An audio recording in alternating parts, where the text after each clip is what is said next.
Chapter 1. The Unseen Shield. For years, Officer Marcus Kincaid operated under the illusion of invincibility. His badge, a gleaming piece of metal, felt less like a symbol of service and more like a get-out-of-jail-free card. In the quiet town of Havenwood, nestled in the heart of Ohio, he'd perfected the art of the power trip. Racial profiling was second nature, an unspoken directive woven into his patrol routes. He'd linger a little too long outside Ramirez's grocery, the only Latino-owned business for miles, claiming it was a high-crime area. He'd pull over black drivers for the slightest infraction, a cracked taillight, a missing front license plate, his hand instinctively resting on his service weapon. Harassment was just part of the job, a perk of the uniform. A condescending remark here, a veiled threat there. A deliberate misinterpretation of the law to intimidate those he deemed troublemakers. He relished the fear in their eyes, the forced compliance, the unspoken understanding that he held all the cards. Kincaid had become a master of justification. Each stop, each interaction, each complaint was meticulously crafted into a narrative of self-defense and public safety. Subject appeared agitated, he'd write. Suspect was uncooperative. Officer acted in accordance with standard operating procedure. The other officers at the Havenwood PD saw it, the casual cruelty, the barely disguised prejudice. Some looked away, uncomfortable but unwilling to challenge the status quo.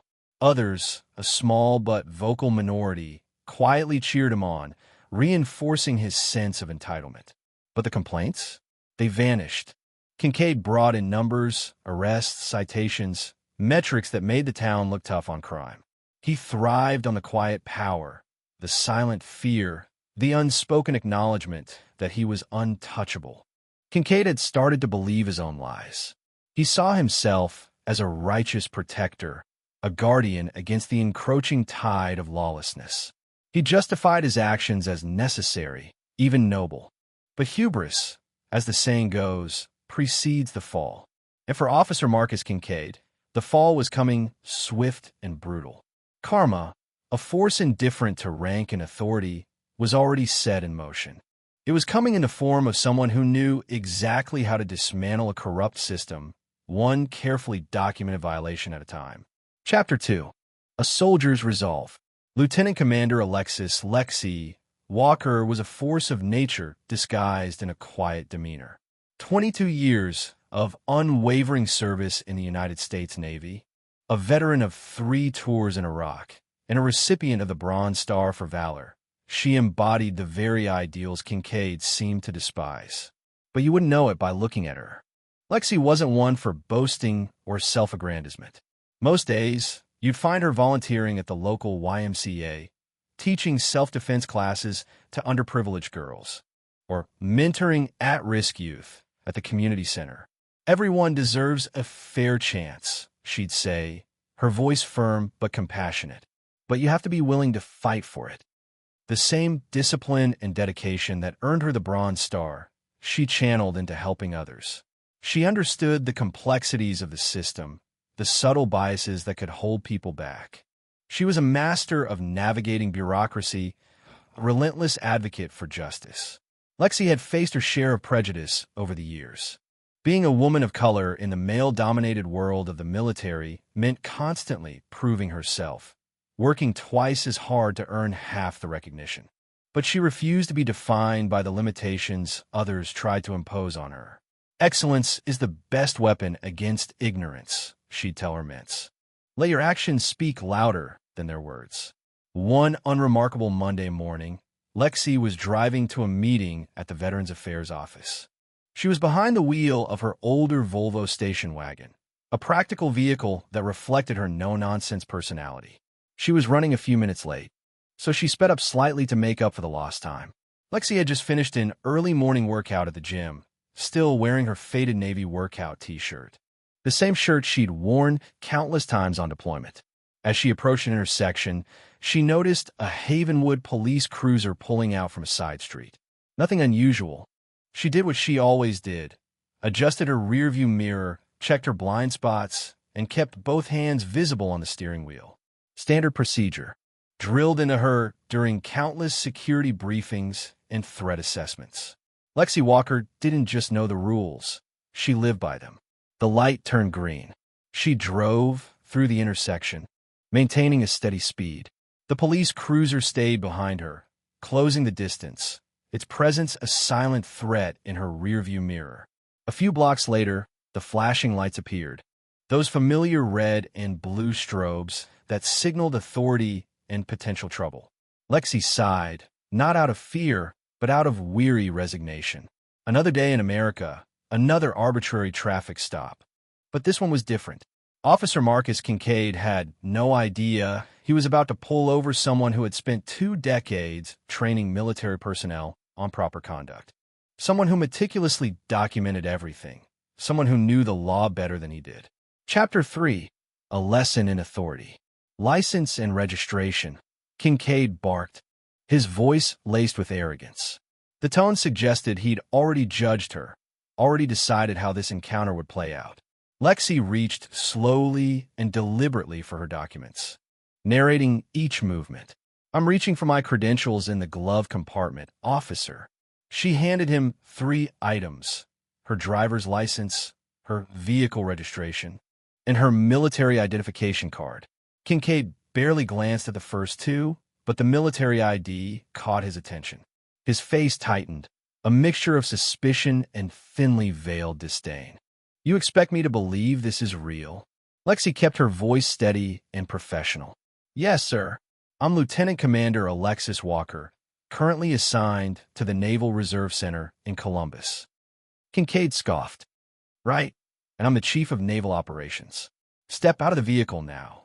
Lexi had been in far more dangerous situations, staring down insurgents in war-torn cities, facing down hostile interrogators.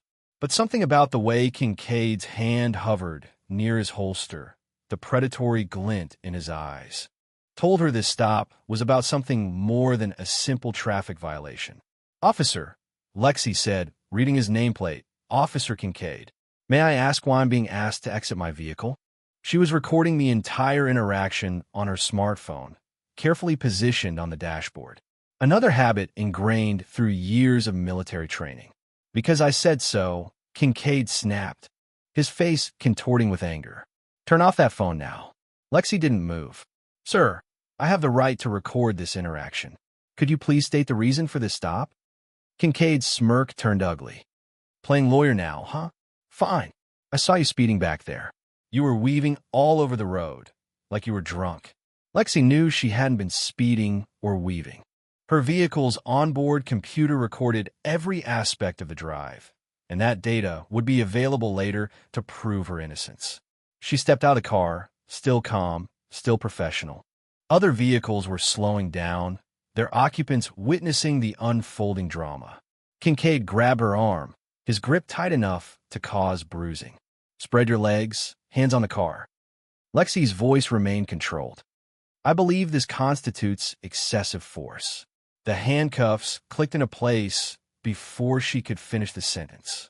Kincaid leaned in close, whispering, "Not so high and mighty now, are we, Commander?"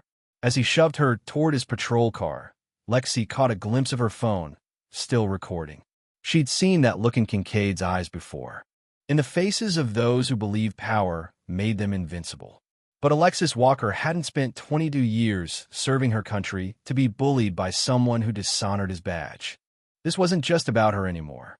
This was about every person Kincaid had ever harassed, every abuse of power he'd gotten away with. As they drove to the station, Lexi was already formulating her plan. Kincaid thought he was taking in another victim, but he had just started a war with someone who knew exactly how to wage it. Chapter 4. Booking Room Justice. The booking room at the Havenwood police station felt sterile and oppressive, deliberately designed, Lexi thought, to intimidate and demoralize. "Looks like we got ourselves a fake military officer," Kincaid announced to the room, waving her military ID card like a trophy. The other officers shifted uncomfortably. Something felt wrong about this arrest. The lieutenant commander didn't fit the profile of a criminal, and Kincaid's gloating seemed excessive, even for him. "Sergeant Maria Alvarez." A veteran officer known for her integrity and unwavering commitment to justice stepped forward. Unlike Kincaid, she actually scrutinized the military ID, running it through the system to verify its authenticity. Her eyes widened. Officer Kincaid, a word? Their hushed conversation in the corner wasn't quiet enough. Are you crazy? Do you know who she is? Alvarez hissed. Kincaid's face flushed red. She was resisting being combative. Alvarez cut him off. The dash cam better support that. She turned to Lexi, her expression sympathetic. Ma'am, I'm going to remove these cuffs. But Lexi remained seated, her gaze fixed on the security cameras. Actually, Sergeant, I'd prefer if you left them on for now. Her voice was calm and measured. I want everything documented exactly as it is. She turned slightly, ensuring the station's security cameras had a clear view of the bruising forming on her wrists. Kincaid's smirk began to falter. For the first time, doubt crept into his eyes. Lexi had seen that look before, the moment a bully realizes they've picked the wrong target. I'd like to make my phone call now, Lexi said, her voice ringing with authority. She didn't call a lawyer. No, she called Rear Admiral David Shun, a former commanding officer and a close friend, someone she knew would move mountains to protect her. She kept the call on speaker, ensuring every officer in the room heard exactly who she was and what was coming. You have exactly 1 hour to release Lieutenant Commander Walker, Chin's voice boomed through the phone. Before I personally contact the governor's office, the Department of Justice, and the Secretary of Defense. The station erupted into action.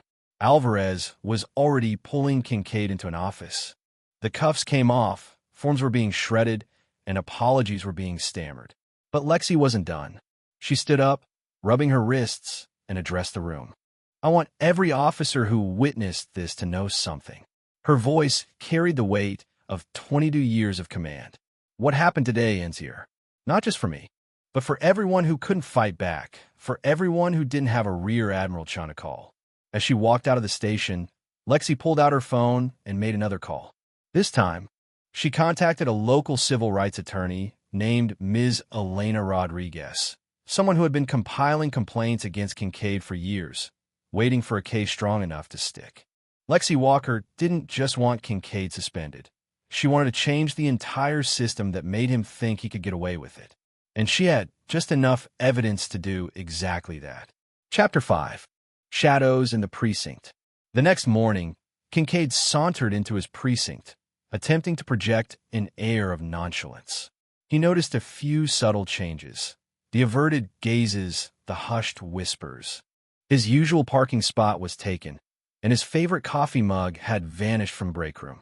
Little things, warning signs he chose to ignore. Just another complaint, he told his partner. Officer Daniels, trying to sound confident. They always go away. But Daniels just shook his head and requested a transfer to another unit. The first domino was falling. Meanwhile, across town, Lexi sat in a small office with Elena Rodriguez, the civil rights attorney. Show me everything, Lexi said, placing a USB drive on the desk. It wasn't just her dash cam footage, and it wasn't just her phone recording. She had something far more comprehensive. For the past 5 years, Lexi explained, veterans from my support group have been documenting every interaction with Officer Kincaid. She opened a spreadsheet, meticulously organized with dates, times, incidents, and witnesses. We're military, she said with a wry smile. Documentation is what we do. Rodriguez's eyes widened as she scrolled through the data, hundreds of incidents, dozens of formal complaints, all buried. Until now. This is thorough, she admitted. Lexi wasn't finished. Check your email. I just sent you statements from 3 officers who've witnessed Kincaid's behavior. They're ready to talk. Back at the precinct, Kincaid's confidence was crumbling. His phone kept buzzing with messages from his union representative. Don't talk to anyone. We have a situation. But Kincaid wasn't listening. He never did. This is harassment, he shouted in the captain's office. That woman is lying. The captain just silently slid a folder across his desk. Inside were photos of Lexi's bruised arms, her military record, her commendations, and something that made Kincaid's blood run cold. A list of all his previous targets. You didn't think they'd find each other, did you? the captain asked quietly. You didn't think they'd share stories, build a case? Kincaid sank into a chair, his badge suddenly feeling heavy on his chest. The real blow came that afternoon. As Kincaid left the precinct, he saw them, standing quietly on the sidewalk. 36 people, former targets. Veterans, teachers, parents, ordinary citizens he'd harassed over the years. They weren't protesting, they weren't shouting, they were just watching, waiting. Each one holding a folder containing their documented incident. Lexi stood among them, but she wasn't looking at Kincaid. She was talking to a young officer who had approached the group, his face etched with concern. This isn't about revenge, she explained. This is about accountability, about making sure what happened to us never happens to anyone else. Kincaid rushed to his car, his hands shaking as he fumbled with his keys. For the first time in his career, he felt what his victims had felt, powerless. But this was just the beginning. Chapter 6. The hearing begins. Tomorrow was his hearing, and Lexi Walker had only revealed the first page of her evidence. The hearing room was packed, a stark contrast to the hushed and secretive meetings that typically handled internal complaints. Kincaid sat alone at his table, his union lawyer nervously shuffling papers. The confident smirk was gone, replaced by a flicker of genuine fear. Lexi entered quietly, wearing her full navy dress uniform, a silent statement of her integrity and unwavering commitment to justice. Behind her came the witnesses, one by one. Mr. Johnson, the teacher, Mrs. Chun, the elderly woman, dozens more, each carrying their story, their proof. Officer Kincaid. The review board chairman began. We're here to... Kincaid's lawyer cut him off. My client wishes to make statement. Kincaid stood up, straightening his tie, still trying to control the narrative. Everything I did was by the book, he declared, his voice strained. I was protecting our community. These people... The chairman raised his hand. Officer Kincaid, before you continue, I suggest you watch this. The lights dimmed. A projector flickered to life. Kincaid's own dashcam footage began playing, not just from Lexi's arrest, but from dozens of stops, his voice, his words, his actions, all the moments he thought no one would ever piece together. Stop the video, Kincaid's lawyer demanded, but it was too late. The pattern was clear, the abuse of power undeniable. Kincaid slumped in his chair as his own actions testified against him. Lexi's testimony was brief, precise, devastating. No anger, no accusations, just facts, dates, times, violations of procedure. She spoke like she was giving a military briefing, each word a calculated strike. This isn't just about one officer, she concluded. This is about trust, about the badge, about what happens when we let power go unchecked. The review board members were taking notes, lots of notes. Then came the surprise witness, Officer Jenny Martinez, Kincaid's former rookie partner.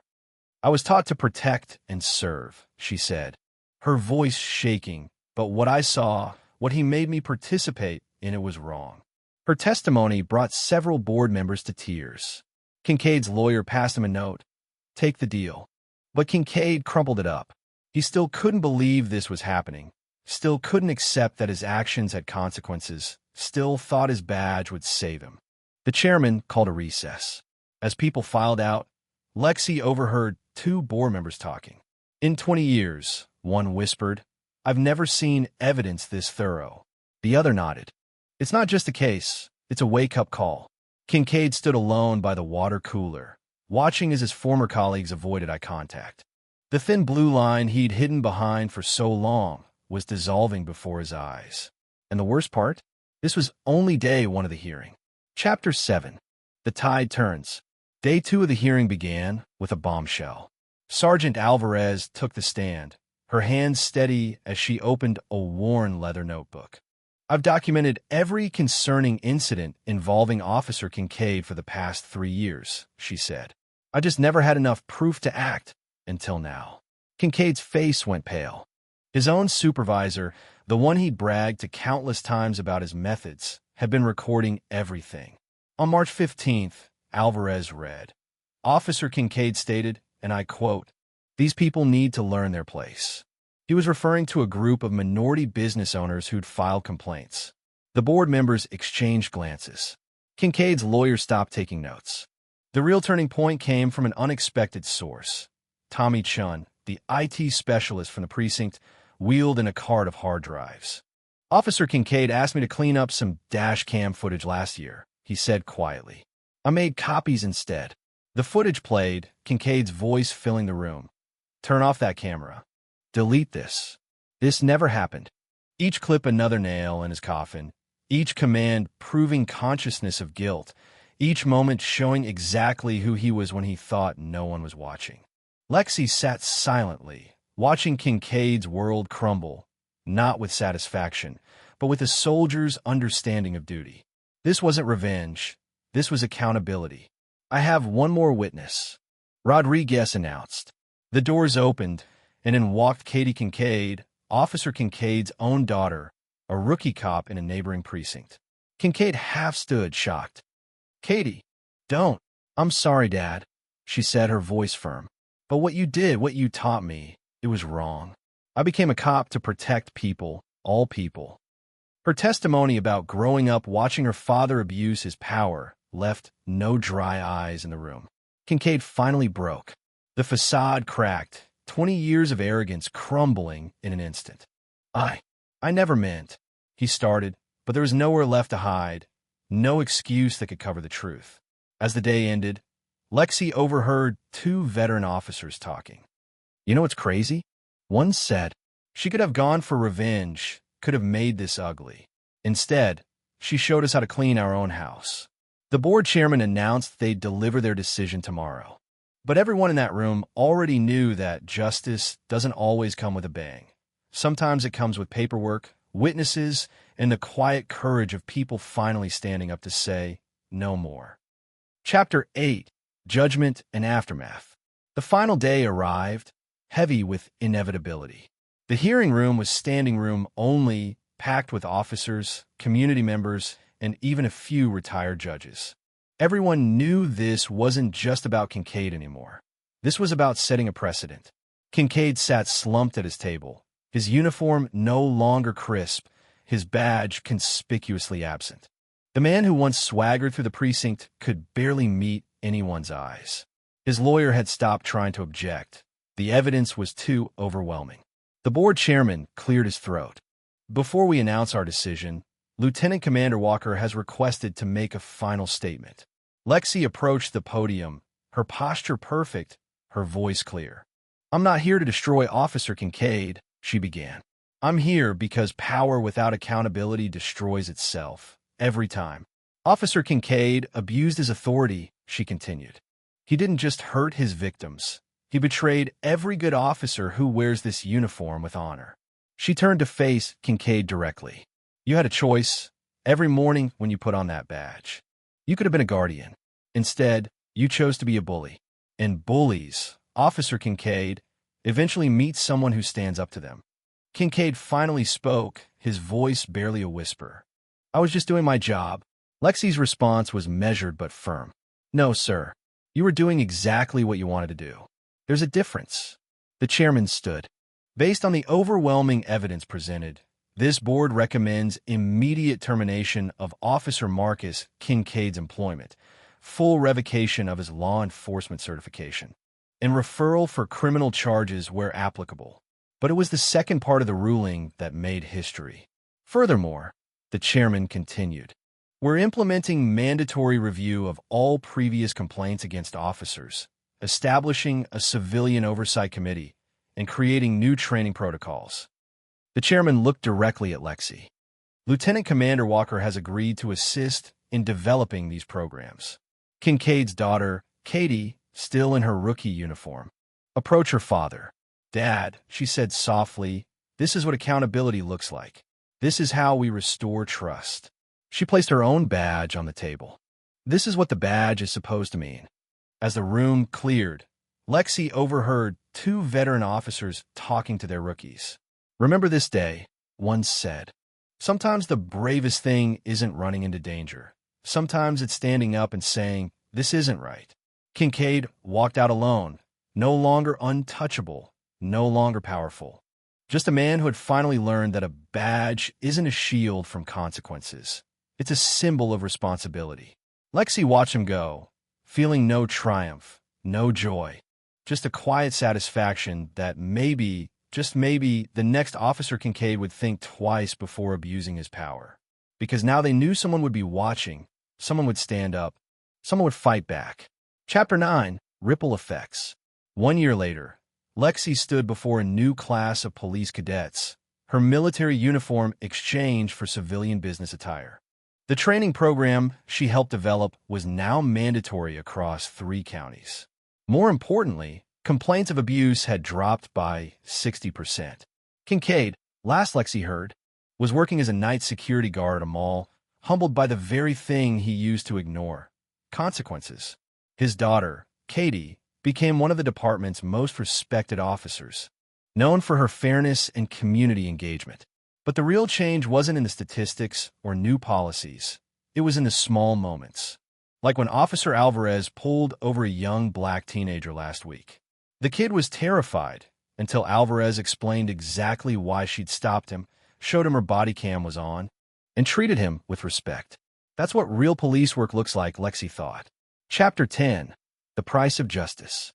Lexi still volunteers at the YMCA, still helps people navigate the system. But now, others come to her with their stories of standing up to abuse of power, not just against police, but against anyone who thinks authority means immunity. You see, this story isn't just about one bad cop getting what he deserved. It's about what happens when we choose to stand up, to document everything, to fight smart instead of fighting angry. It's about using the system's own rules to fix the system. Remember this. Bullies don't stop being bullies until someone shows them they're not untouchable. And that someone, it could be you. It could be anyone who decides enough is enough. So, the next time you see someone abuse their power, whether it's a cop, a boss, or anyone with authority, remember Lieutenant Commander Walker. Remember that one person with courage, evidence, and determination can change everything. Karma isn't just some mystical force. Sometimes it arrives in a Volvo station wagon, wearing a Navy workout t-shirt, with 22 years of service and a perfect understanding of exactly how to fight back. Epilogue. Years later, a memorial for Lieutenant Commander Alexis Walker was erected outside the YMCA, where she taught self-defense, reminding all that justice can stand against abuse of power and the importance of fighting for what is right, one smart move at a time. And with that, the story is finished.